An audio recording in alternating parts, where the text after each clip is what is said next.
On the morning of August 27, 2025, the peaceful halls of Annunciation Catholic School in Minneapolis became the scene of one of the most heart-wrenching tragedies in recent memory. This century-old parish school, serving children from pre-K to grade 8, was gathered for a special mass marking the new school year.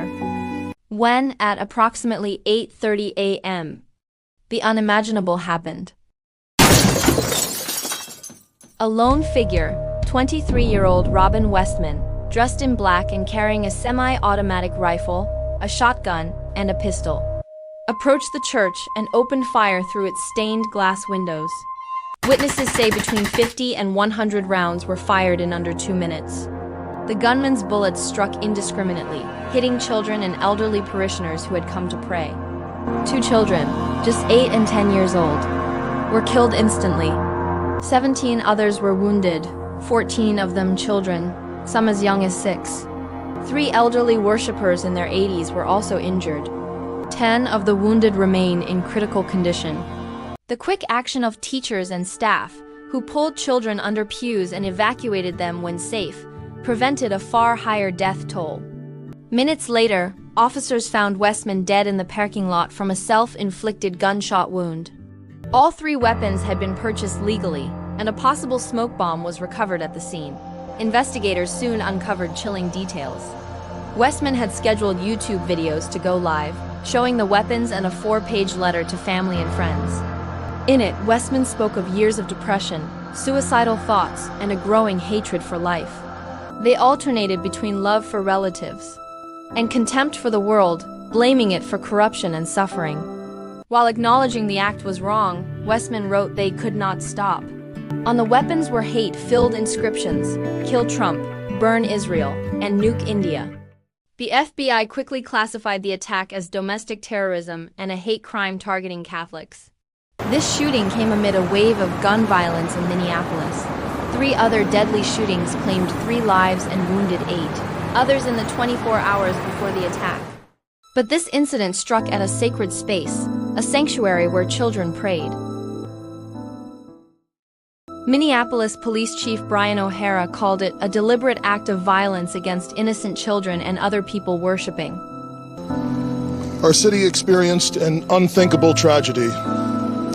Minneapolis police officers responded to a report of a shooting at a mass that was happening at the Annunciation Roman Catholic Church on the block behind me. Mayor Jacob Frey, visibly emotional, said, "These kids were literally praying." There are no words that can capture the horror and the evil of this unspeakable act. Children are dead. Governor Tim Walz vowed that no community should suffer such horror, while President Donald Trump ordered flags at half-staff nationwide until Sunday. Certainly a day and a news conference that no one wants to be at. Survivor accounts convey the chaos and terror. 5th grader Weston was seated just 2 feet from the window when his friend was shot. Church, and I heard something like really loud, like I thought it was fireworks in the church. Chloe, another student, ran to the basement and barricaded herself, later expressing guilt for not staying with a classmate. Parents outside the police perimeter searched frantically for their children, some learning that close friends had been killed. It was like shots fired, and then we kind of like got under the pew. In some cases, children had to step over victims to escape. Founded in 1923, Annunciation Catholic School is known for its International Baccalaureate Primary Years program and service-driven culture. Its global ties were felt when a sister school in Leogane, Haiti, sent words of solidarity. Authorities confirmed Westman, born Robert Westman in 2002, legally changed their name in 2020 as part of a gender identity transition. They had no criminal record and acted alone. Additional firearms were found at related residences. Digital evidence, including the scheduled YouTube uploads, is under review. This was the 146th U.S. school shooting in 2025 alone, a staggering figure that reignited national debate over firearms access, mental health care, and online radicalization. In the days that followed, the city grieved and united. Vigils were held across Minneapolis. Archbishop Bernard Hebda urged hope, not despair. Memorials outside the church grew, flowers, stuffed animals, handwritten messages, honoring the two children whose lives were cut short. Parents praised teachers, staff, police, and medics for their courage. Counselors and trauma specialists were brought in to guide survivors through their healing. Whenever that type of page goes out again, it really puts into motion a lot of a big response from all of the teams. The parish vowed to reopen the school when safe, a direct statement that fear would not dictate the community's future.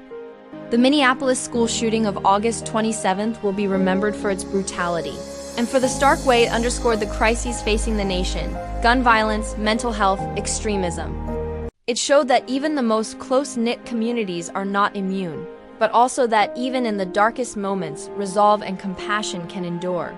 From the sacred space violated to the united community that emerged, Minneapolis now carries the weight of this loss. Yet it also carries the determination not to be defined by it.